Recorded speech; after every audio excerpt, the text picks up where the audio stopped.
Well, welcome to the Wise Mind Happy Hour. I'm John. I'm Kelly. Welcome. Welcome. We're your therapists or your therapist friends. Yeah, your recreational therapist. Recreational therapist. That's nice. We clue you into everything. Not everything, but pop culture, topics in food, psychology. Wise Mind, how to access it maybe. What is wise in your life? Yeah. We're really a Jack and Jill of all trades masters. Yeah, totally. Which is fun. And really, in some ways, we're raising questions you could bring to your own therapist. That's true.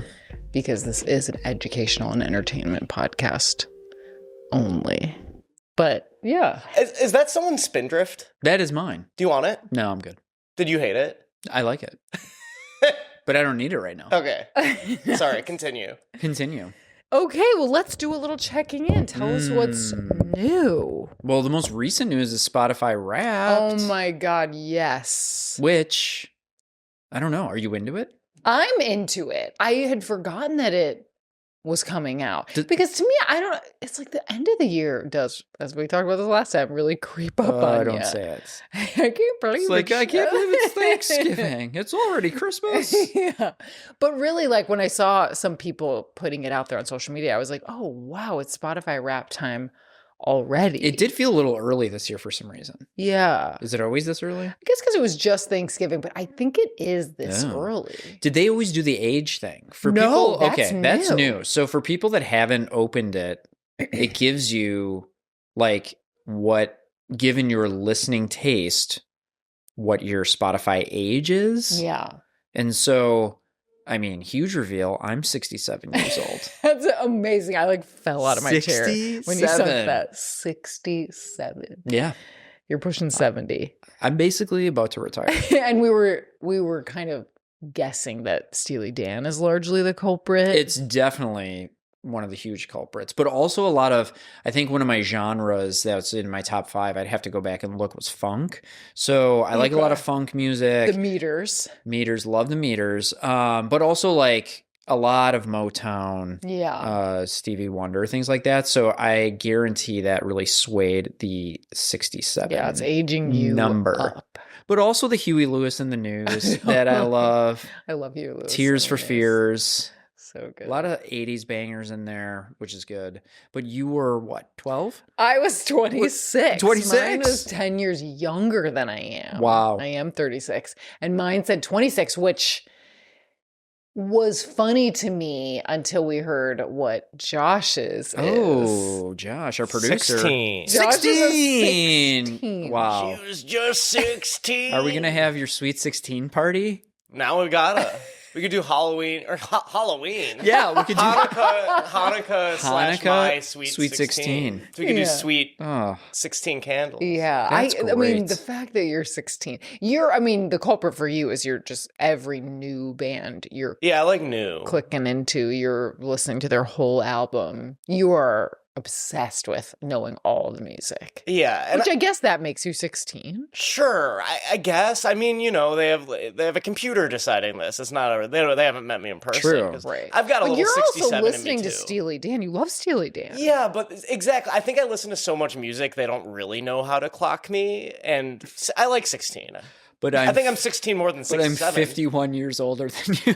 I mean, crazy. That's But that's amazing. why we get along. But so you guys also have so much Wow. crossover in your music taste. Yeah. Well, my Yeah. uncle was 80. So if that makes anybody, I mean, Oh how do you my get to be God. 80? Yeah, you got to be listening to Beethoven. Right. Yeah. straight Bach. Yeah. What are you? Yeah. Like A lot of what's minstrel. happening? Yeah. Like medieval. Or I don't know, I'm thinking Chuck Berry or Yeah. Oh, yeah. Yeah. Or oh Glenn my- Miller. Right, right. Chubby Checker. There you Yeah. go. Mine, I think, got confused by Taylor Swift and then all the new stuff I listened to with Josh. Right. And then Father John and Misty, and then some probably Bob Dylan in there, Peter Gabriel, all these different all over the place. I guess it just landed at 26. Yeah. I wonder how the algorithm works. But Right. it was a funny thing to see Yeah. because I really didn't know where it would put me. Totally. I didn't know where it would put me either. I didn't even have a guess. Right. I thought mine would be just a little bit younger for the sheer fact You're that crying. not because of me, but for the sheer fact that my kids sometimes will ask me to play music. So I figured because I'm playing music for them, that would just skew me a little, maybe, less AARP and more, I don't know, 40 or something. I don't know. Yeah, like 42. But I guess not. I guess I listen to way more music than what they could possibly, yeah, which makes sense because I listen to it in the car and yeah, totally. Anyway, well, speaking of kids' music, we got into the K-pop Demon Hunters. K-pop Demon Hunters for the first time. What's your favorite song? I like how it's done. I like Golden. I had Golden stuck in my head for 2 straight days. Yeah. Well, you're lucky. Most people like me have it stuck in your head for years. Oh my God. It is pretty catchy. Oh, they're catchy songs. Yeah. And I like the vibe of it. What do you think, Josh? Great big fan. Yeah, it's fun. Like, it's definitely better than like Moana. It's better than Materialists. Well, sure. Like adult films. It's better than most films. It was better than Ferrari. Not adult films. Ferrari was one of the worst movies. Oh, Ferrari. No, but I've debated about watching it because isn't it Michael Mann? So god. And Adam Driver. I mean, I love Michael Mann's the director, right? Yeah, he's the director. Yeah, and I usually can appreciate his films, but you big Heat I mean, man? I remember thinking like, why I do really exist? like Heat. Yes, used to be one of my favorite films. I don't think it is anymore, but I love the scope of it. Yeah, for sure. Yeah, it's long. I mean, maybe you'd like it. To me, there was no point to it. No point to Ferrari. And I love F1. Doesn't it only take place over at the course of like a month or like a couple of months or something? Yeah. Not that I mean, there's one crazy like crash scene that was like kind of cool. Okay. But that's like, 10 seconds of the movie. Is Penelope Cruz is good in it. Who's his wife? She is, yeah. Who is? His wife that he just constantly cheats on is Penelope Cruz. Yes, Penelope Cruz. Yeah. And I love Adam Driver. Yeah, I love Penelope Cruz. She's gorgeous. She is incredible. Voltaire is an amazing movie. We were just saying movie we saw she should have been in it. Well, I mean, Entrapment? Have you seen Entrapment? Like, wait, who's in that one? Catherine Zeta-Jones. Yes, I've seen that. Yeah. With Sean Connery? Yes. That movie. Oof. Saw that a long time ago. It's like the big thing of it was like she slips down around the lasers. Yeah, I remember that. Yeah, that was kind of the whole tag of the movie. And she does it like 10 times. It's that lasers movie. That lasers movie. But we were both like, this should have been Penelope Cruz for sure. She would have flown off the screen in a way that like Catherine Zeta-Jones was like playing to the back of the house. Does she even act anymore? I don't think so. Mm-hmm. She's a little rough. She really had like a long moment. Yeah. Like she's very popular. Yeah. And maybe you know who she's married to? Michael Douglas. Our favorite. Right? Michael Douglas. Michael Douglas. Yeah, for sure. No wonder she's playing to the back of the house. Yeah, Michael Douglas. It's a house full of back of the house actors. It's a house full of Michael Douglas. Michael Douglas is. I can't get over Michael Douglas. Like he's just such a cartoon. Well, yeah. Like that's true. The Gordon Gecko. He's like Gordon Gecko everywhere he goes. Everywhere. Yeah. Slicked back hair suit. Yeah. Did you or I want to transition. Did you do any shopping for? See, because we've talked about this on the pod before, our relationship with spending. Did you do any Black Friday, Small Business Saturday, Day of Rest, and then Cyber Monday? Oh, yeah. We got a Bluey. I don't think I'm in danger of my nieces listening to this podcast. What? But we got a Bluey for my littlest Josh niece. is showing me, for those of you who can't see, a Bluey. A Bluey tea party. Paint and play. Bluey paint. Oh, that's incredible. Yeah. Bluey's such a good show. It's great. Bluey is like a K-pop Demon Hunters where you're like, oh, this is cute. This is really cute. Like I'm watching it, I'm laughing. They're going to love this. Yeah, I think that'll be great. And then a purse for my middle niece, my middleest niece, as she calls herself. Probably seen it. Sponsored by Bluey and Bingo. That's amazing. You know what was so funny over the weekend? My niece, like, at the holidays, it's like there's a lot of people around. It's loud. Mm-hmm. So like the adults will be around the table and the kids will be sitting with us, and our voices will be like loud. And just because we're just talking like over a bunch of people, but she doesn't always like understand the nature of the conversation. So more than once, she like puts her arms out to all the adults. She goes, "Are we talking nice? Are we what? Like she nice thinks, talk? Okay, got it. Are you fighting?" Right. She said one time, she said, "Are we talking nice?" And then another time she goes, "Is this nice talk?" Like confused. And it really makes me laugh. Like we all laughed so hard. Like she's trying to understand. But in some ways, she sounds like an old, like, Italian grandpa being like, "Oh, we talking nice?" Yeah. You know, nice like, here? it's so funny. We talking nice? God, it really was funny. That's awesome. But yeah, it's like they hear the raised voices, are not sure, like, what yeah, the they hell don't know we're what to make saying. of that sometimes. Yeah. So it's like, or she'll say to Josh, like one time she was like, "Your face changed." Like when he was frustrated trying to buckle her into her car seat, face changed. Like something wrong kind of thing. What happened? I don't like my feet. They're cold. Oh yeah, she said that too. "I don't like my feet. They're cold." That's really funny. God, they're so The funny. stuff we I had mean, so much fun with them this weekend. They're really a hoot. But yeah, I don't even know. Oh, because we got them these gifts. So yeah, I got some gifts. It's like I'm trying to buy gifts early so that they're more thoughtful. We really whittled down how many gifts we're buying. So gifts would. I was gonna say gifts were the only thing I bought, but that would be a lie. Kelly, I did buy a jacket come clean. for myself. Come clean. But it is a vintage jacket, so it's resale from Ooh. Poshmark. Nice. And it's fur-lined leather. But like, resold leather, so, don't come for me. Yeah. And it's like warm leather coat that's kind of cool. It has like a fur collar, but then leather. Did you get it yet, or it's No, shipped? it's en route. I showed it to Josh, and he said it was okay. Love Yeah, that. that was when I was listening to Alfredo 2 by Freddie Gibbs in bed, reading the lyrics. Yeah, you were in Love a good mood, and that's when I asked you if I could buy it. And I, in a good mood, said, "I love it." Yeah. And I even gave you an opinion on which one I liked more. I said, Yeah, you did. The first That's one. good. He There did. you go. And honestly, like jackets now jackets from Gap are $300. Yeah.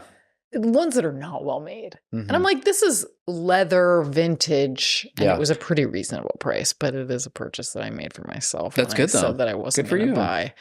The deals are just so insane sometimes, though. It's hard to pass up.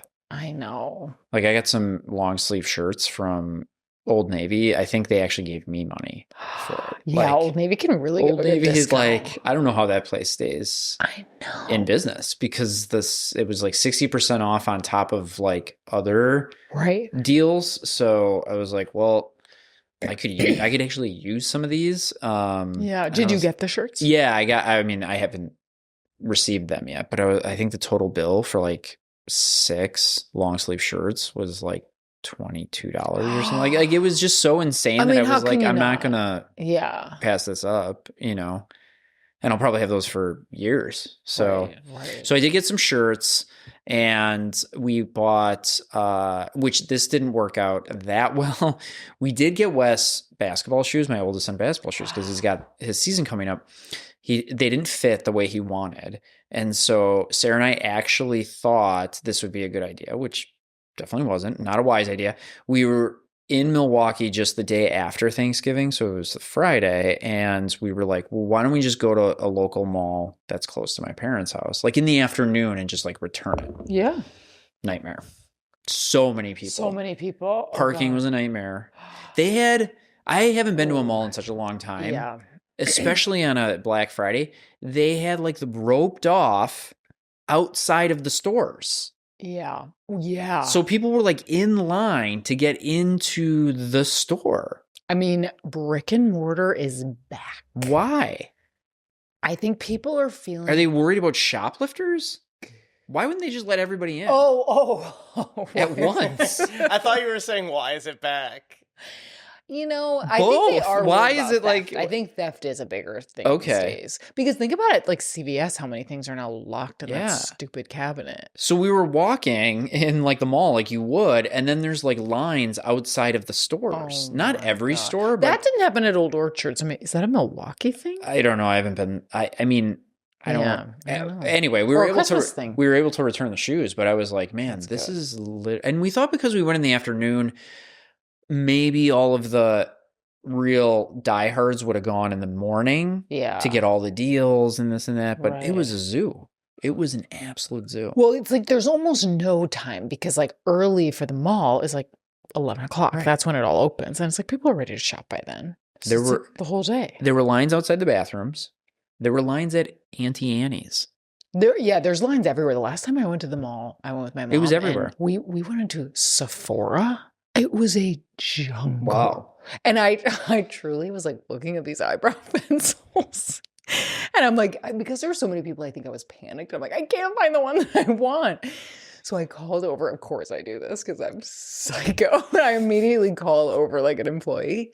And I'm like, I need to find this color of this eyebrow pencil. He literally goes 1 inch in front of my face and just like pulls it up and gives it to me. I literally looked at him and I was like, I'm so sorry. I just did that. I'm panicked. And he was like, that's okay.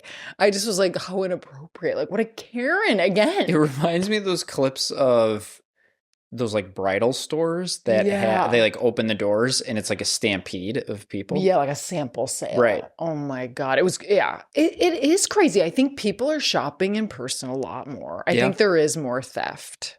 Sadly. Anyway, so that was like my Black Friday experience. And you just returned, you didn't buy. Well, that was a whole nother thing. We wanted, because he didn't like the shoes, and then we were looking online for more shoes. And we were like, why don't you just come with us to the store? But then he didn't want to. And so the natural consequence of that is then you're just going to wear the shoes you have to basketball. Right. So that's where he's at right now. He had practice tonight, and he's fine with that. Okay. But we were like, we were willing to get these for you. It was a sale. Yeah. For the new season, but the return was, I didn't expect that many people there. But oh my God. Anyway. And the shoes, he's only worn them for 1 season. Well, the shoes he wore last season are too small. So now he's just wearing his like shoes that he got for the school year to basketball. Okay. But we figured, but they're basketball shoes. Yeah, exactly. Yeah. Yeah. Okay. Oh my God. I like totally forgot kids grow out of their shoes. I was just thinking they wear out. But they obviously grow. It both happen depending on the shoe. Yeah. But yeah, I know. Right. They grow. And that's a whole nother thing. When the winter comes, now we're realizing there are certain things that don't fit. Because it just snowed. So we were taking them out in the snow and we were like, well, that's too small. We got to get you another. God bless, I have a child. The amount I'm going to want to buy them. Yeah. I mean, that will be a disease. I'm going to need a straight jacket. Yeah. Don't you think? I'm going to have to clamp down. Clamp down. Or I'm going to have to work really hard. Because I was saying to Josh, I was like, there's some babies out there I've been seeing on Instagram that have such good style. And like, I would want my baby to have good style. It's just so fun. You get a whole nother person to dress. Well, you might want to just enjoy that while it lasts when they don't have an opinion. That's what I mean. Because when they start fighting back. Or if they just want to wear the same thing every day, which that's kind of a blessing in disguise sometimes. Yeah. Do you then just get them a bunch of the same thing? Or you? Yeah. We've had iterations of that where we've bought multiple, whatever it is, pants. Yeah. Pajamas, like whatever that they really like. It's like, great, you get 5 of those. And done. Wear them every day. Honestly, it could go either way. I could be like, I can't think of another thing. Right. But there's no way it's going to go that way because you might be so exhausted that you won't even have that itch. Right. To buy a bunch of clothes. It's kind of what I do when I'm exhausted. Is I look for clothes. Oh. It's literally like a drug. Mm. I've said to Josh, like, I've lifted my head from the computer screen and felt like this must be what people feel like. Then they're on like a gambling website. Like, you know what I mean? Like where you're like shopping. I was just dissociating. But is it because I do think it is relaxing sometimes to just look, but I don't have the itch to buy. Are you able to just look for look's sake and that's fun? I'm able, but I don't like that. Oh, okay. It's like I like it, but like I'm thinking about the items and I'm opening the page the next day again. Because sometimes I just like to drift off and just look. I wish I could just send it down the river. Yeah. Yeah. I mean, I can. I ultimately can. But yeah, I could see really. I mean, if I were like a mom, this will never be me, but if I were a mom of like 4 kids, that would just get too overwhelming. And I would then just be like, you're all wearing the same thing or whatever, wear whatever you want. Yeah. Like 1 kid? Yeah. I mean, I have a lot more understanding as a parent now why my mom wanted us to have school uniforms. Yeah. Because then it just was out of the question. Right. I mean, I guess I could have been angry at my mom, or dad, but it's not their rule. It's like your school just makes you wear a uniform. Did you like your school uniform? I only had it for 2 or 3 years, maybe 2 years. They got rid of it? No, they actually didn't have one until I think they had like a vote every year or something like this, or every other year they would have a vote. I'm pretty sure my parents were very pro uniform. Mm-hmm. It was fine. It was, I think your option was like khaki pants or navy pants, and then a polo shirt. And you had like for guys, you had 3 different colors of polo shirts you could wear. Okay. So it was like a white. That's nice. You have an option. A white, a navy, and maybe like a powder blue or something like that. Okay. So yeah, it was like a little bit of a choice, but that was it. We had plaid skirts. Yeah. And blue button down. That's kind of like classic Catholic. Right. And then it was like upbringing. Plaid dress. And then after like 6th grade, you could wear a skirt. Ooh. Yeah. I mean, it's so funny thinking about it too, because it's like the uniform, like probably the Catholic idea is like a conservative idea, but like the ways we tried to bend those rules. Oh, yeah. It's comical. For sure. It's like we probably would have dressed more conservatively if we got to wear whatever we wanted. I don't know. Instead, the skirts were so short. Right. They were way shorter than they were supposed to be. Yeah. So funny. But I liked having a uniform. It didn't really bother me that much. I mean, it definitely made the morning a little bit less chaotic. And people had their own like style still with it. Yeah. A little flavor. Yeah. You had to zhuzh it up maybe. Yeah. Bracelet. Necklace. Your socks. Scrunchy. Yeah. Yeah. How did we get here? I have no idea. We were talking about buying clothes. Oh, that's how we got here. Oh my God. Okay, maybe we should get into our topic. We don't have one. No. Well, our topic today comes from an article that was in The Cut. It was like in the Self section of The Cut, where a writer was talking about how she broke up with her therapist and started seeing a psychic. No, okay. So just give me more. Okay, I'll summarize the article. I'm already like, okay, wait a second. Well, I'm curious your first before. Well, my first, when you said started seeing, how often do you see a psychic? You know, that is a really good question because I think it's a very kind of unregulated thing, as you can imagine.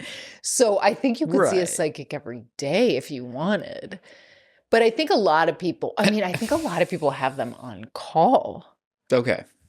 I mean, maybe I'm talking like people that are way into it. I think some people go like monthly. Some people just go sporadically. Yeah.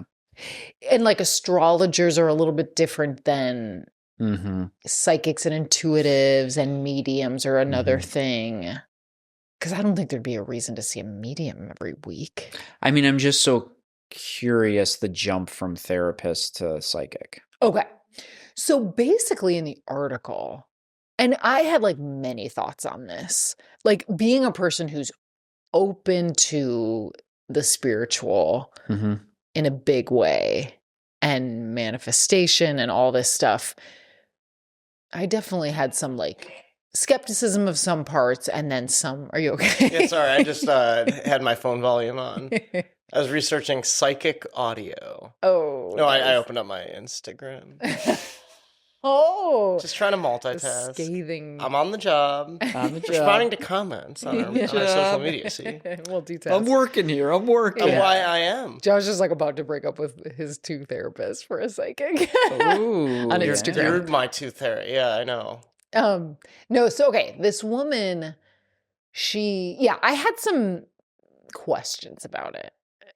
And it'll be interesting what you think too. But so she was seeing a therapist for a while. And from the article, she described it as a cognitive behavioral therapist. She called the woman Lori. That's not her real name, but that's what she called her.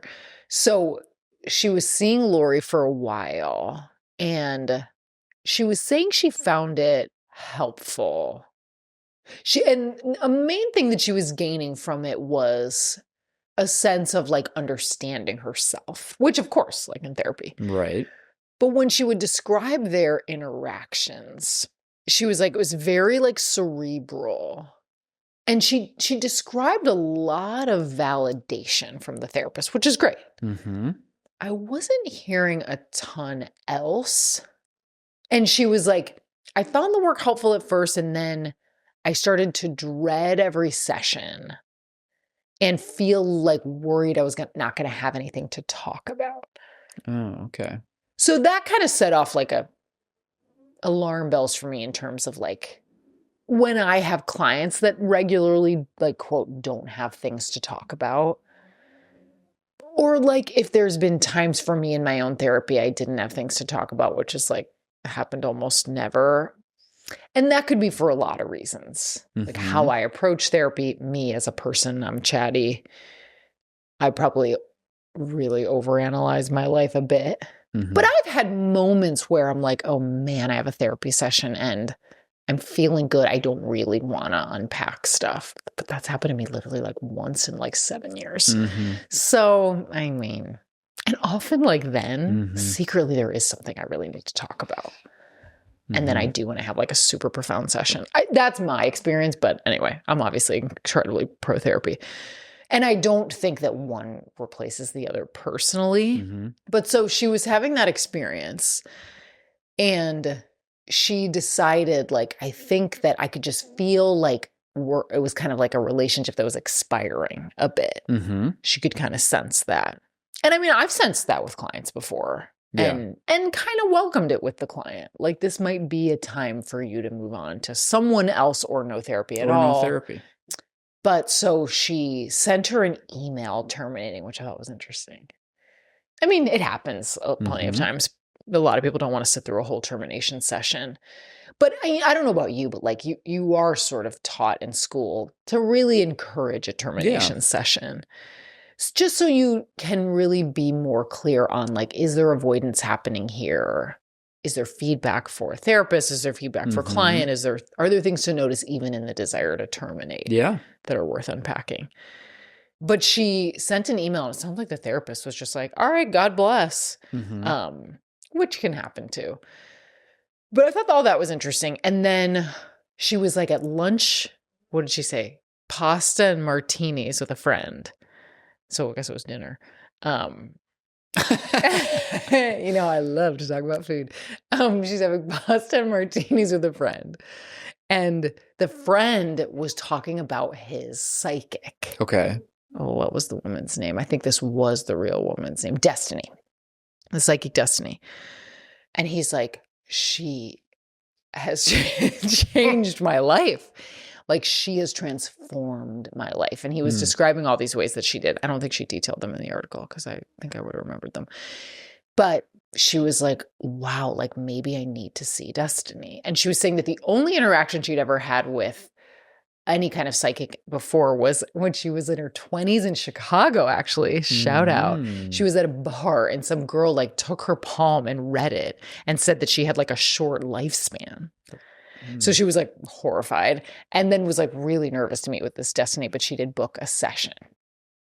And what she experienced was like right when she sat down. And when she said this in the article, it reminded me of like some experiences I've had with psychics. I'm curious if you've ever like run into them in the course of your life. I know you're not super into this. No. Okay. Well, maybe they avoid me. But we have worked with people that have some clairvoyance. But yeah, maybe they can sense like he's not into this. This guy's not into it. Which is totally fair. But maybe I'll go to one. It's kind of an interesting exercise, even if you don't believe it. But she sat down with her. It was over Zoom. And she said she was really, really nervous. She's like, my palms were sweating. And I thought that was funny because of the palm reading. But she went and Destiny sat down and right away she was like, you've been fighting something really hard. And she was like tuning into her like spirit guides. And she's like, you have a daughter, right? And she hadn't filled out anything. So she was like, I do. And she's like, and are you still with her father? And she was like, I am. And the psychic said, you are working so desperately to fix him and you need to stop. And she said, this year is going to be about you. And I think she was kind of like stopped in her tracks because she had been doing exactly that. Like really trying to work on the relationship, make it work. And she was then describing the work with Lori around that. And it was like She's like, Lori always really validated me and validated the way I was handling things. And what Destiny did was like put her at the center, not the husband, kind of, and wanted her to notice, like, you're trying to fix him. You need to focus on self, which like a lot of therapists would do. A lot wouldn't. Or I guess I'm even thinking of myself, I'm like, there's times where we talk about it as like relationship dynamics and skills around relational things. And sometimes we notice like, when this happens with partner, what's coming up in you? How are you reacting? It's a mix depending on the person and depending on what they're seeking and how much self-awareness they have already and all these things. But it sounded like what she really needed from Destiny was a little bit of this like nudge, she describes, like someone with a more authoritative voice saying, you're trying to fix your husband, stop. Yeah. And it probably was almost more profound because she hadn't told her any of that. Right. She doesn't know anything. She doesn't know anything. And then since then, the writer has broken up with the man and has like changed her life, changed her career, like did all this different stuff and was finding it helpful. But then by the end of the article, she was talking about kind of how both of them were helpful, not like screw therapy. It's all about Destiny. She was noticing like neither were the be all end all. Right. You know, she was the be all end all and she's the center of it. And it's like the therapist taught her a lot of like more cerebral skills and Destiny taught her some like grounding work so that she could get into her own kind of like psychic abilities, which you could say is her own wise mind ultimately. But it was interesting. It was an interesting article. Yeah, so I'm curious your first thoughts. And she continually sees the psychic? So I don't think she sees her. She now was listing the like providers she sees. One is like a somatic experiencing therapist. So it is a therapist who does a little more body work. And she's in a 12-step program. She didn't say what. Or like 2 12-step programs, I think she said. She meditates. I don't know if she has a teacher for that. And maybe she does see Destiny or like an astrologer or something every so often. Yeah. It was something like that. And she was like, and some people might think that's too many. And I think it's like just right. And I was like, interesting. Yeah, I'm curious what you think. I mean, I'm always pro if what you're doing helps you. Yes. And and it's not hurting you, it's not hurting other people, right? Like if going to a psychic is going to get you where you feel like it's more places you want to be or need to be or more authentic or, you know, absolutely. I'm not against psychics by any means. Right. I think to your original point, I think it is interesting when people say, I don't have anything to talk about in therapy. Yeah. I don't think that's always a bad thing. I think that could be maybe this person needed a new perspective and that perspective needed to be more assertive and somebody not as, you know, if her words were validating, not as validating, maybe somebody that just told her outright or in more of an honest and assertive way, like, cut it out. Like, you need to stop with this, you know? I mean, that's fascinating that the person didn't know anything and somehow psychically or you know, knew that about her. Yeah. And so maybe she needed that fresh perspective or voice.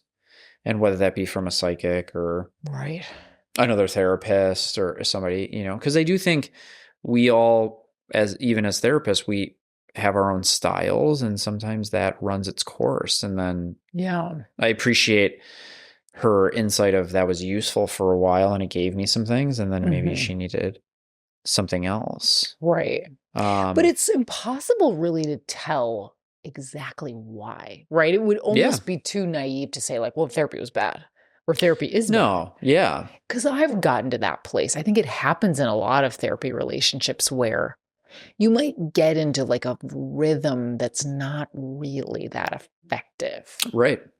Yeah. And it's like, no, it can certainly, that rhythm can be even too comfortable. And then we're avoiding things as therapists then. Right. Or topics, or we know the safe topics, or even the topics that we feel more effective in talking with them about versus other ones. And so I'm trying to think like, what would I do if I were Lori? You know, like in this case? Like, because I've been Lori, like where, yeah, it's like you're falling into this rhythm. Mm-hmm. And, like, I don't know enough about their vibe. Sure. Or how long they even work together. Because, like, those rhythms can come from different things, too. Mm-hmm. It can be so many things. But, like, it, and this is hard to So you being Lori in the sense of you are told, like, you don't need to meet anymore? Or almost even before that moment. Almost like, because I think if Lori is a good therapist, she's sensing what's happening. Wouldn't you bring it up? Yes. And I think it's like, it is hard. Oh, I'm not saying it's easy. I'm just, yeah. Because I'm sensing you would too. And you might say like, yeah, I'm wondering if you're finding this helpful. Or like, I'm sensing that by your coming each week and not really having so much. Right. It could be that things are just like flowing. Yeah. But I wonder if you're not finding this so useful. Yeah. If you're needing something else. I mean, I think I would take it. I think I would maybe, throw out a few things. Maybe you're not finding it as helpful. Maybe you're ready to, we can think about ending or tapering sessions. Like maybe we could think about, why don't we take a month and you come back in a month and we can check in how that went. And maybe you decide, like I think right now, let's just pause this. Maybe it's not necessary. Or in a month, maybe you come back and, because maybe it's also the frequency with which sometimes people are meeting that could lead to that sense of not having anything to talk about. Yeah. So. But I do think, because if we notice like this woman who wrote the article, it wasn't like she had like kind of reached like a graduation point. It seemed like the relationship kind of soured a little or like ran its course, but she still had work to do, which to me is curious because like, we've both had the experience, like you can sense when someone is just like transcending, moving, and it's like, you're ready for less of this. Sure. You're ready to try it on your own. And there's other times where you're like, I almost can feel like an eye roll on the other end of the camera or the other chair. And it's sort of like, good work isn't being done here, but there's something needs to be addressed. Yeah. Rather than just like, all right, see ya. Yeah. I mean. Well, that's where, for me, I would maybe get a little bit more concrete with the person and have them do some sort of an exercise for me. Yeah. To stir up maybe more of a conversation, not to feed them what they should talk about, but that could be something where it's like, we haven't done a values inventory in a while. I'm wondering if you could do this for me and we could really see how much you're really leaning into the things that are important in your life. And if there's any relational piece that could open up this person to maybe talk about their relationship with their husband or, what's going on because they're identifying, my relationships, that's a value. Okay, well, how are you leaning into those relationships right now? And what is meaningful? And then you might be seeing some avoidance or some, so I think I might give them something more concrete to elicit to like something. Check. Yeah. Yeah. And to just and that's why I always appreciate values work because that's always something if they fill it out at the beginning, middle, end, it doesn't matter. Yeah. You can always go back to it and say, let's just check in with these things. Like, let's talk about some measurable behaviors you've engaged in that have really leaned you in these ways. Or how have you not been leaning in to these things recently, right? And creating that meaning for yourself. Right. Like saying to her, you're coming each session with nothing to talk about. Let's notice, like, is it because you're just living your valued life? Let's check these. Yeah. When you look at these. Right. What do you, and she might say like, no. Or are you on autopilot and you're not really intentionally thinking about these things at all, really, which we all get into that place, right? Right. And is that zone that you're in of just kind of going through the motions, is that really giving you vitality and the life you kind of want? So, and sometimes in DB2 too, they might, the method might suggest like it's a therapy interfering behavior to come to therapy and sort of in one way or another refuse to talk. Sure. So like in that case, you kind of have to address that very behavior. Like that has to be the focus of session. Or like I was thinking about this when I read one of the Yalom books. Maybe we've talked about this where he said, if you notice you're really bored in the session as a therapist, it usually means like there's something really important to talk about that's being avoided. And if there is something important to be talked about that's being avoided, nothing interesting or worthwhile will be said in the session. And I'm like, that totally resonates. And, you know, maybe that thing for this woman was, Yeah. you got to let go of fixing Joe Schmo, Right. you know, her husband. I think too, with people that present that way, I think those are and I don't always lean into this per se, because some people just come with, they're ready. Like some people just come and they're ready. 100%. Some people need like homework. And I'm, you know, and I think homework is useful in a lot of different ways for people, because then you can even see how are you engaging with what we talk about outside of here. Yeah. And if you don't do your homework, that's another indicator of like, okay, well, we talked about you doing whatever the homework is, right? For the next therapy session. It's like, okay, well, let's check in about that. And that's your starting point. And it's like, oh, you didn't do that. Okay, well, what got in the way of that, right? Well, I kind of see that like also when you're here, you're not really as engaged. So what's getting in the way of that as well, right? So you're not engaged in your therapy work outside of here. You're not engaged here.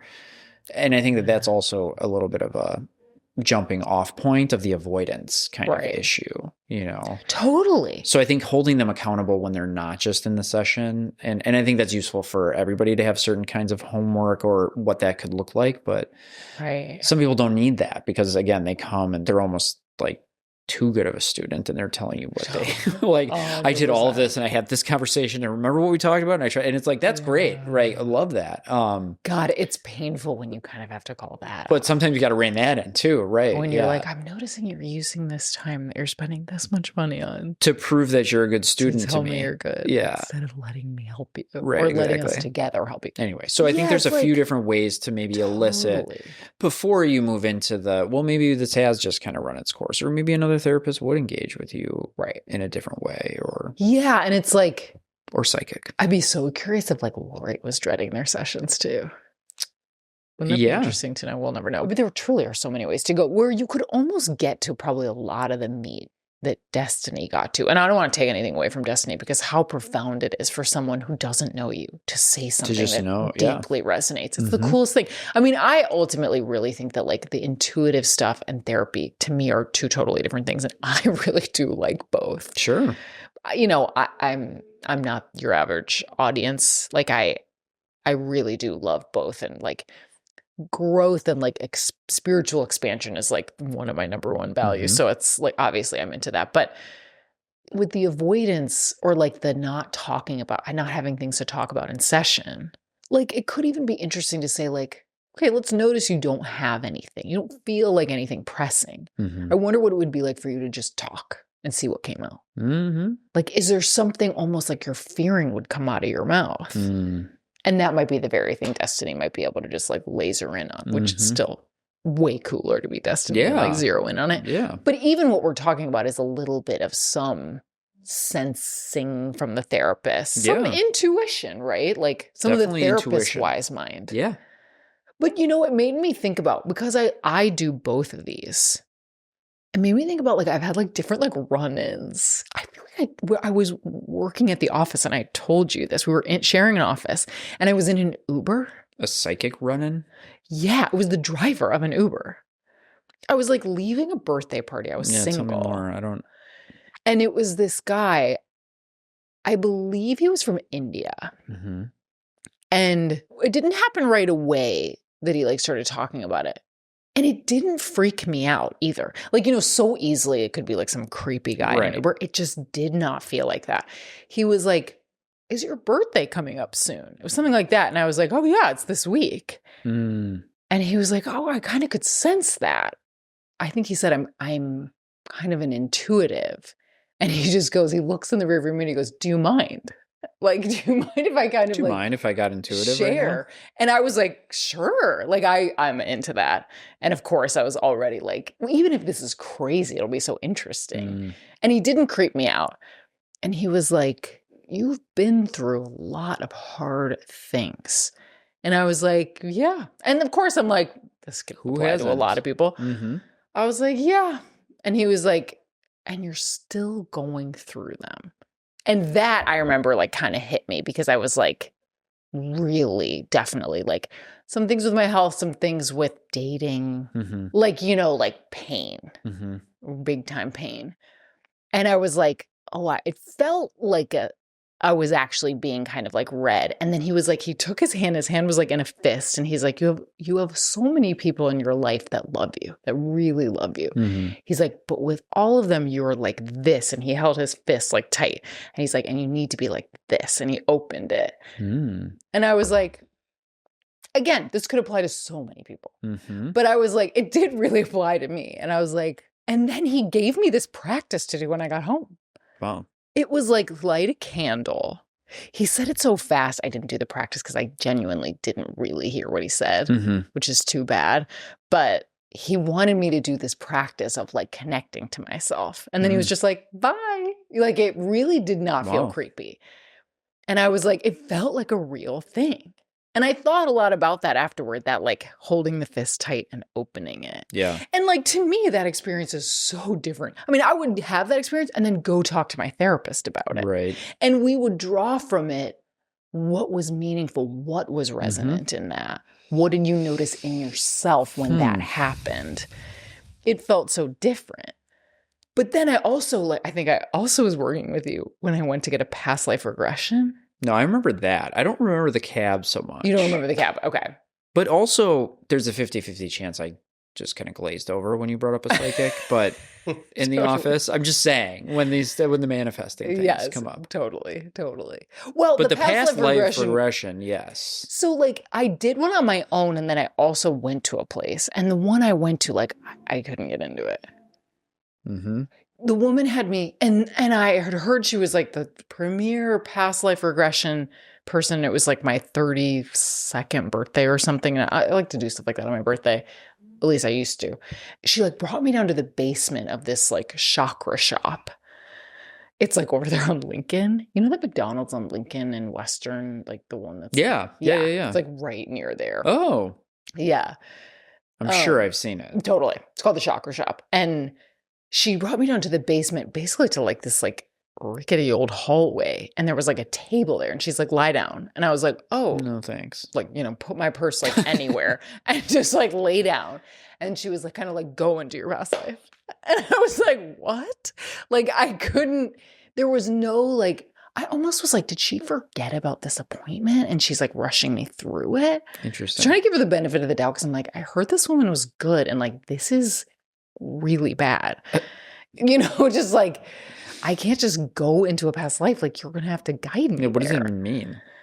So like, and she kept being like, what are you seeing? Like, what are you seeing? And I was like, nothing. The inside of my eyelids. Like, I was seeing nothing. And I'm into this stuff. Did I tell you about this, Josh? Maybe. I don't know if I did, because it just didn't. It didn't resonate. It didn't resonate. And then at one point I was just like, I'm seeing like red. And there was one point where I like saw like a future house I was living in, and I was like cutting a tomato. So this was like a future life. I mean, it was a mess. Wow. It was a total mess. But then your future life riveting. You're cutting a tomato. A beautiful, juicy tomato. It's always comes back to food. It's food. But then I went home and do you know who Dr. Brian Weiss is? No. So I am just like talking to myself. Brian. Yeah, Brian. So Weiss? He wrote a book. Let me look up Brian Weiss. He's a psychiatrist. Carly. Yeah. And his specialty is past life work. Okay.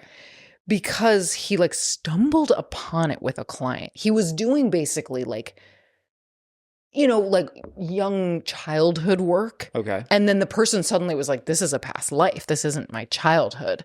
And he like got kind of pulled into it. And now that's like his specialty. But what is it? Many Lives, Many Masters is the book. I read it. It's really short. So it's an easy read. But if you're interested. Not much there. My therapist, my previous therapist, Melissa, recommended it. And I read it in like a second. And he has an hour-long meditation on the Insight Timer that's a past life regression. So I did the Brian Weiss one, and I did get stuff. And in all the past lives that came up, I was a man, which is interesting. That is interesting. Because I had like really big calves and like hairy legs I could like see, which was like interesting. And one of the lives I was like in this like body of water, witnessing some like upsetting scene. I think it was maybe like a man attacking a woman, and I mean, unfortunately in this, I didn't appear as though I was like intervening. I just was like stomping out of the water, like really angry. That's kind of all I got.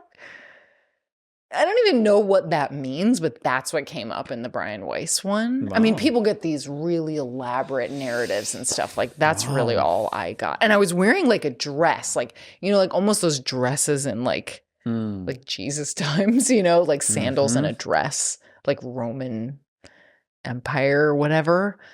It was something like that. And yeah, I was like stomping out of the water. That's really all I got. Huh. And then I've also done astrology stuff, which I think is interesting too. Yeah. And we've worked with people that are really into that and talk about it. Really Have you done anything with that? No. You asked me on my birthday, though, and... Oh, yeah, we did your human design. We did the human design. We did an Yes. episode on that if you want to go back in the archives. Totally. Well, Human I remember design. your human design. Yeah. You're a generator. Josh is also a generator. Generator. I'm a furnace. Yeah. And like, Josh, tell us your experience with any of this, like psychic stuff. Are you into it at all? Oh, well, you're a doc. I am into it. Well, yeah, I'm directing a doc about pet psychics, which that's another element because I feel like I'm such a big animal person. Yeah. So I think that brings into this whole sphere of like, I feel like animals are thinking, like basically have a level of cognition and a whole inner world that is hard to access because we literally don't speak the same language. And you could think, oh, there's like nothing going on there. You could think, oh, they have a whole interesting inner world. And like there are these pet psychics who, if you're unfamiliar with the term, I mean, it is somewhat like a psychic where they're literally reading the pet. They sit down on a couch with the pet and they read the pet. But it is interesting because it's kind of this like, you know, Venn diagram between like there's the pet psychics on one end, then there's like an animal communicator on the other end, or like an animal behaviorist and people who are looking into like animal cognition. And it's all interrelated. And I think it's interesting kind of to try to unpack, you know, the tagline of my movie is what are your pets really thinking? Yeah. Which like has nothing to do with what we're talking about. Like you could tell me what you're thinking. Yeah. But I wonder if like, and I think you're kind of raising this question in the doc, is like trying to find out what your pet's thinking is probably ultimately trying to find out something about yourself. Totally. And sometimes I think the psychic's agenda will come in.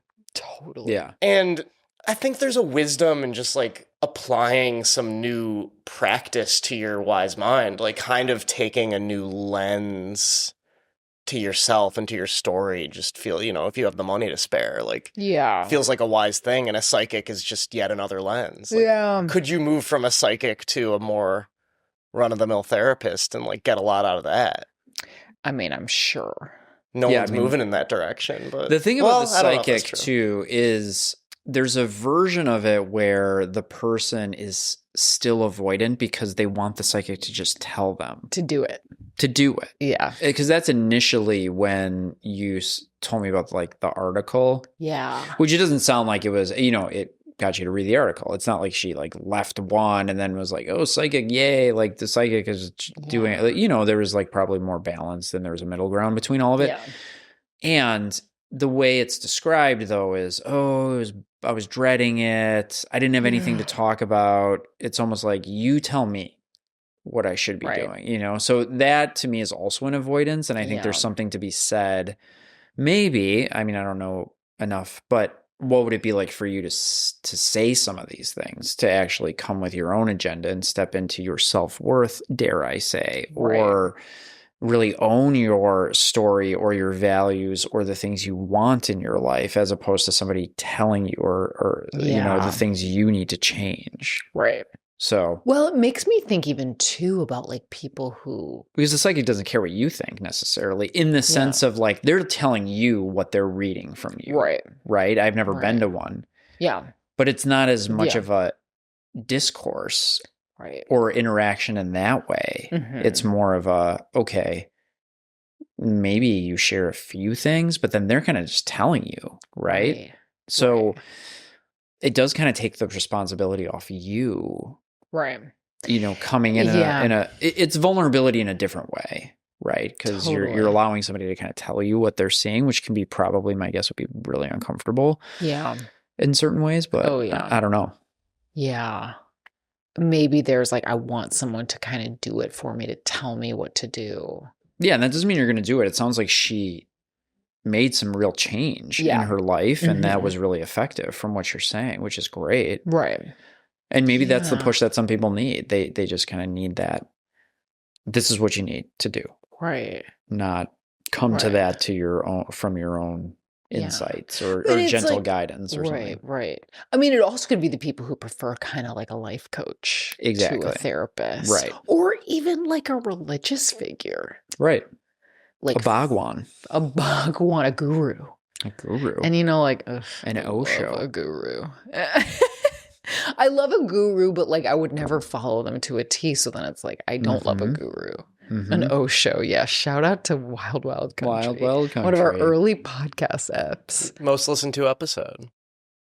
Is it? Yeah. And what a great... What is it? What a great The Wild doc. World of Cults. Oh my God. Something and something. We definitely need to watch 199 streams. More. Someone listen to it. Get us to our first 200, baby. Totally. More cult episodes. Oh, we really should. Mm-hmm. Did you guys... You haven't watched the Heaven's Gate cult? I didn't watch that one. I watched the Nexium one. Oh my God, Josh and I were just talking about putting that in the queue because I would rewatch it. The Nexium one. Isn't the Nexium one so good? It's good, but I didn't like it as much as Wild Wild Country. You didn't? Okay. I mean, Wild Wild Country is amazing. I wonder, though, if I had seen them in reverse order, if I would have had the same thing where I would have I liked them both, for sure. Yeah. I mean, Wild Wild Country I loved. Yeah, it's like people do sometimes just want... like a manual. They want a manual, or they just want to be told how to live their life. And as a therapist, like if someone comes wanting that, you do the therapist thing of like exploring that. Like, what if there's no manual? What happens then? And they could, by the end of that exploration, be like, I still want a manual. And of course, it's their life. They can do that. Right. And I mean, it's like, I wanted a manual too. I mean, I'm into manifestation. Yeah. But I do think of it, and even like my own like faith and spirituality is really rooted in my wise mind. Like that's to me like where that like source energy is. It's like in the self. Yeah. And I think there's different contexts where that can be useful, where people, I just need you to tell me what to do here. Absolutely. Yeah. And I mean, I've given advice. Yeah. I've definitely done it. I mean, there's sometimes things where you're like, this is just so damn obvious. I kind of got to just say, especially if it's something really small and like practical. Yeah. Sort of like, well, you could call them, you know, like stuff like that. You try that. Yeah. Mm-hmm. Totally. I think I lean a little bit more into giving some gentle nudging of parenting advice. Yeah. In the sense of, especially just like modeling certain behaviors, or just like modeling like how to emote a little bit more with children to connect more in that. Because I think some people do need some coaching in that area a little bit, especially people who are struggling with not having the most caring caregivers themselves, and now they're caregivers. And so, it's that can be necessary, I think. Totally. I think so too. Yeah, there are certain areas that it feels so natural to go a little more in the direction of like advice or like more direct guidance. Yeah. Yeah. Totally. Interesting. Psychic. Well, maybe I should see one. Maybe that should be my New Year's resolution. That would be incredibly interesting for us. I could, my New Year's resolution will be to, that's going to be an episode. I don't like New Year's resolutions. I'd go to one. The three of us could go. Let's get a psychic on the pod. Well, we should get a psychic on the pod. Psychic on the pod. That'd Not necessarily a pet psychic, because none of us are pets, but. So there's a couple like local psychics that are like pretty famous. Delphina. Don't know. There's this woman in Chicago named Delphina. I think she's like a 2-year wait list. Whoa. She's apparently like the best. In 2 years, our pod's going to be huge. Wait list. I know. I could reach out. In you never know. 2 years, we're going to be psychics. I know.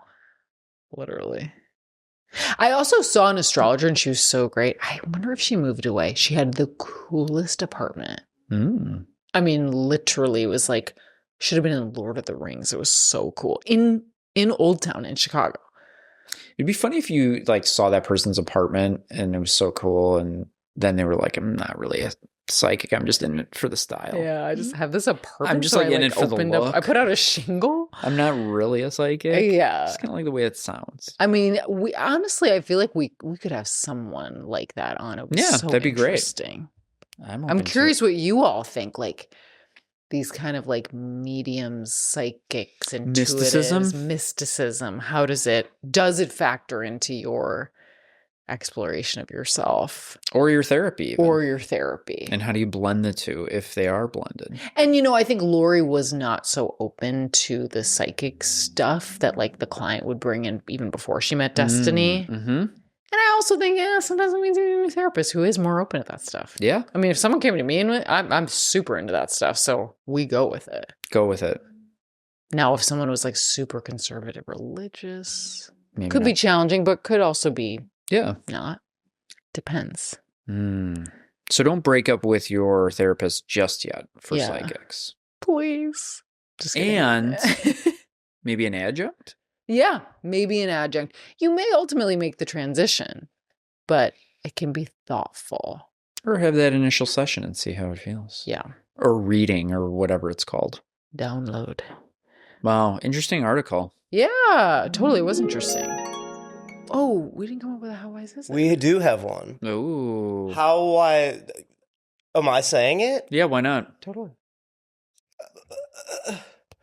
It's in my notes. I don't want to butcher it. You came in so confident. Yeah, totally. Now he doesn't know. You're like, it's OCD. I think I knew it, and then I was like, we do have it. It's how wise it... Wait. I'm just going to burp instead. We were a hard left. I swallowed it. Okay. How wise is it to have a fake background on your Zoom call? Fake background. Interesting. Yeah. Okay. Gchat, whatever your remote interfacing video technology. Okay. Does the blur out count as a fake background? That's up for discussion. That falls in our purview. Interesting. How wise is it? How wise is it to have a fake background on your Zoom or Teams chat, Teams meeting, G thing? Yeah. What is it called again? Like Google Meets? Is that what it is? Yeah. Or Google Meets. Yeah. Totally. How wise is it? Well, yeah. I hate them personally. I guess let's come clean. Do you have one? No, I'm really against them. You're against them. I find like when people have them on, their body, like the line aligning their body is like... It's definitely odd. Porous. And it's like I'm not, especially in a therapy Zoom session. Yeah. I need to be able to see their body as it naturally is. To notice like reaction. It's hard enough that we're not in a room together. Yeah. I need to be able to see what's happening there. Yeah. I think it's kind of diagnostic at times or telling if you don't want to show your home to your therapist. Mm-hmm. It might be different if you're on like a Teams, like 1,000-person meeting. Yeah. I think some people don't even have their cameras on and things like that. Mm-hmm. But definitely in the therapy space, I think it really blocks important like connection and like awareness of each other's like bodies and like nonverbals. Yeah, what do you think? I don't have one. I think you bring up a good point. It does make it look awkward and look weird. Yeah. I also think it could be distracting depending on the background. Definitely. I don't know what is the most distracting, but I know that there are ones that like have like movement in them, which I think is very distracting to me. There are ones that are just still, like almost like a living room, like a fake living room, but it's not, that type of look. Fake like library. Yeah, those types of things. But I think ones that are like naturey or have like some nature movement in them can be really distracting. Yeah, I don't think it's, for me personally, to use one is wise at all. I wouldn't do it. And usually the camera, like what are you blocking out? What are you hiding? What like something on your walls? Right. Or even like a messy room. But how much of that are you even seeing? Exactly. Because the camera's on your face. Right. And even if it is messy, who cares? That's okay. Yeah. I find it boring, obviously, because you're yawning. Yawning. I know. I'm always yawning on this pod. Love it. In life. Love it. Yeah, I think it makes me so bored. No, I think it is. And, you know, sometimes it's hard. I need to bring it up more. Do you? I tend not to. And I think that's something I should do. You should send out a mass email. No, I think like saying you could put that in being curious about it. What would it be like to show me? That could be in your initial paperwork. Yeah. When you're on a Zoom link with me in our therapy sessions, you cannot have a background. Yeah. Only 2 backgrounds a year. Only never. Yeah. Yeah, why use a background? To obscure. Well, that's the real question. That is worth, I mean, honestly, that's the very question I should just say. So tell me, why use a background here? Why use a background here? And someone might say, oh, it's so messy in here. It's like you can't, I don't know. I always think of messy being like the floor and like your counters can be messy, but it's so far in the background. Yeah, you're not doing therapy on the floor. It's not like I don't know. I just don't think it's, even if you were hiding a mess, it's like, what looks messy behind you? It's like a wall. Yeah. I don't think it's wise for me. I think if people can maybe be vulnerable with it, it might be more wise to not have one or try that out. Yeah. And I'm sure there's contexts where, you know, maybe you need to have a background for some reason. I don't know. Maybe you're getting glare or or maybe there's a lot going on outside your window that maybe would be distracting, or they think you're doing you a favor. I don't know. Right. It also, like, I think it is technically, and I really should mention it because of this, I learned recently in a CEU that it is an issue of confidentiality because you can't tell if somebody's in there. Background. Yeah, that makes sense. So yeah, there really should be a firm policy of none. Definitely. Because you don't know exactly if people are walking through the space or even in the space. Yeah. Mm-hmm. I've had clients have to get up for a second for something and they kind of just like disappear into the... Whoa, that's creepy. Like a bush. Like, have you ever seen that Simpsons meme where he goes... so great. Yeah, he goes into the bush. It's like that. Well, yeah, maybe they're hiding their pets. Maybe they're sitting with their pets. They could be like surrounded by a coven. Yeah. Totally. A coven. Yeah, they definitely nice. Need American movie. Yeah. Great movie. Definitely need to Milwaukee. Got to put the fucking scarecrows on a killer slant. That guy is at UW Milwaukee. That's in Milwaukee when that's being I thought you were going to say he's like a professor. Yeah. No, that whole movie takes place. I forgot about that. Oh, sorry, I just hit the mic. Is he a Packers fan? Yeah. There's a scene in there where he's watching the Super Bowl. Mm-hmm. Yeah. I know they're watching sports. Yep. With his friend. This is a documentary. Yeah. Documentary American movie. Yeah. That's my plug. Watch it if you dare. Watch it if you dare. But yeah, okay, so we're saying it's not wise for confidentiality, for vulnerability. Yeah, I mean, I think if you're not in the therapy space, I guess who cares, maybe? Right. Yeah, are we talking, but we're framing this question in the therapy space exclusively? Well, I think that's what we're thinking, but I think it's I don't recommend it, period. I don't think I agree with that necessarily. If you're in a meeting, who cares? Who cares?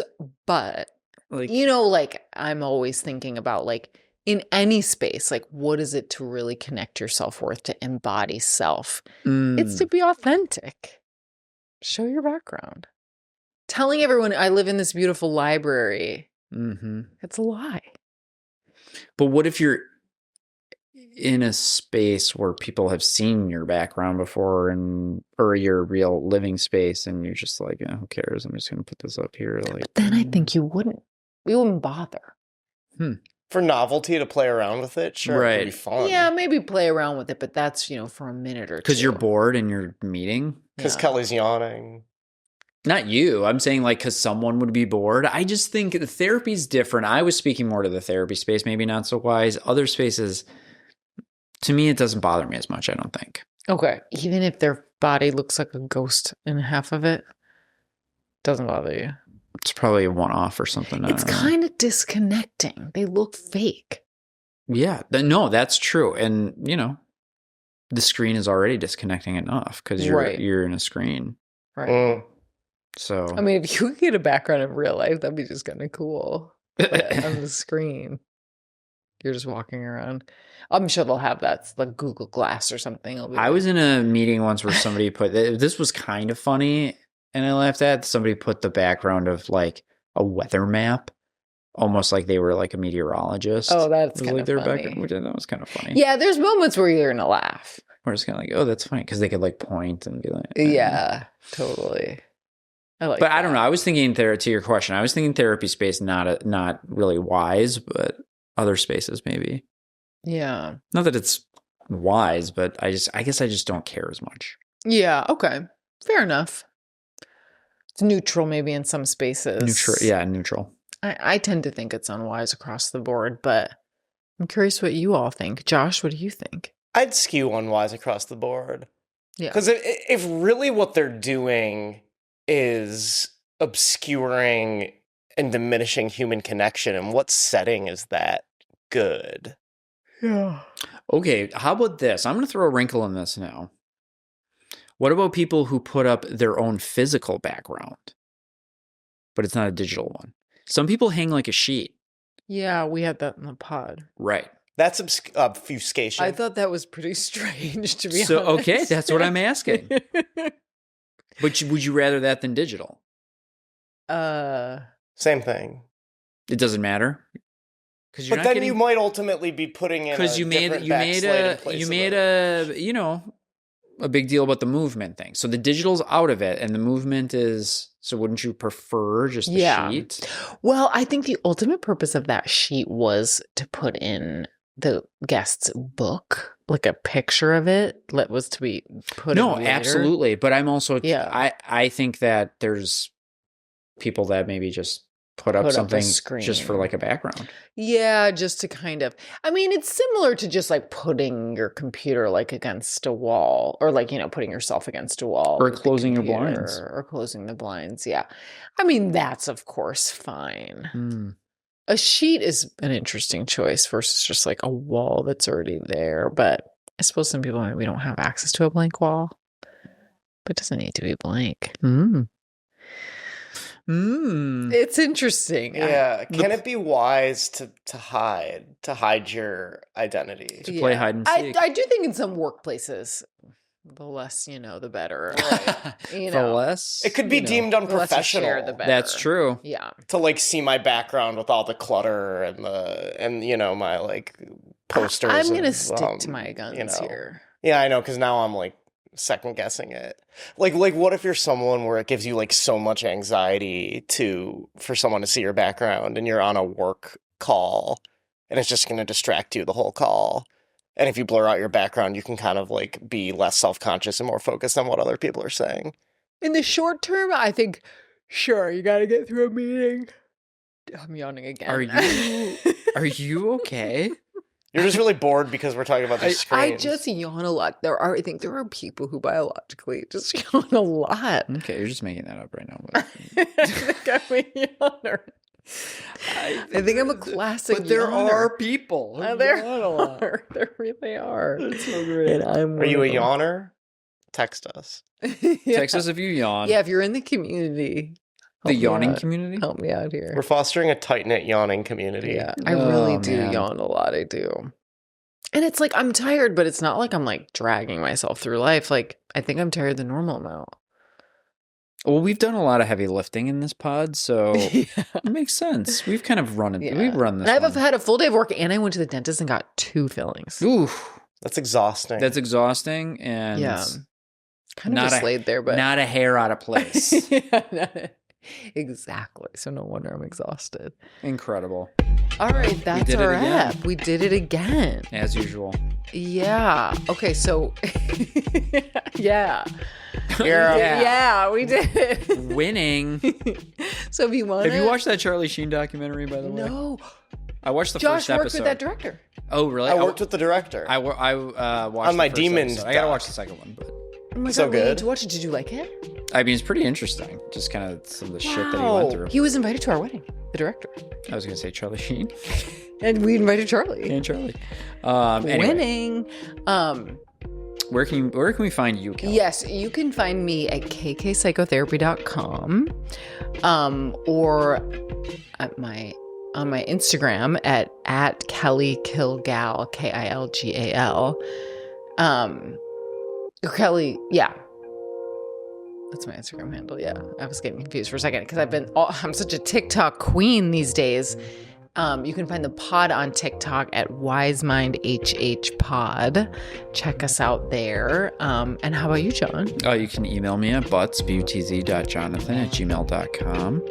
Josh? You can reach me as per usual at my website, joshbayerfilms.com. BAYER as in the aspirin, but I'm gonna go ahead plug my Music Year End list. I haven't even sent it to either of you yet. Yes, I haven't gotten it. Amongst my first listeners, and I'm excited. I'm gonna be sharing this on all the social media. I got my top 50 ready to go.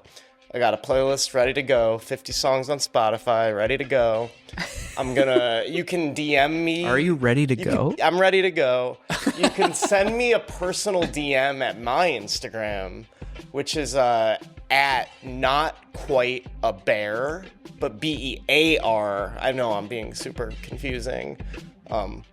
Anyway, you can also text me if you got my number. I'm gonna text you. I'm gonna text you. I'm gonna send you if you're listening to this, I'm gonna send you my year end list. But if I forget, be like, Josh, send it. Send it. Yeah, or drop him a line. He's ready. Guess who number one is? I'm not gonna tell you. You gotta text me. Okay, thank you, everyone. Thank you, everyone. Thank you, Blanket Forts. Thank you, Blanket Forts, for the music. You're on my year-end list. Experimental version. Yeah, check out Blanket Forts. Ooh, you're on there twice, buddy. Love it. Okay. All right, thanks, everyone. We will be with you next week. Yeah, bye. Bye. Sayonara. The Wise Mind Happy Hour podcast is for entertainment purposes only, not to be treated as medical advice. If you are struggling with your mental health, please seek medical attention or counseling.